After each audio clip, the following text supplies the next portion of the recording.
Hi everyone, welcome back to this channel. In this tutorial, I will show you how to increase or upgrade your level at the Whalefall Canyon explorations like this.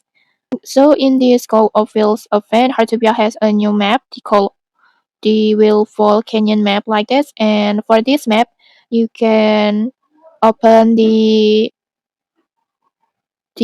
level like this, the level menu like this. That in here, every level you can get many rewards like this.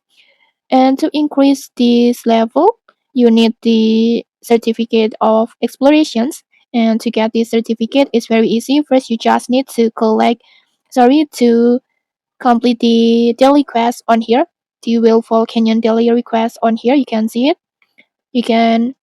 You just need to do the quest every day on here, and after you complete the every quest you will get one certificate of explorations. And after you collect the certificate of explorations, you can use it to upgrade your level in this Whalefall Canyon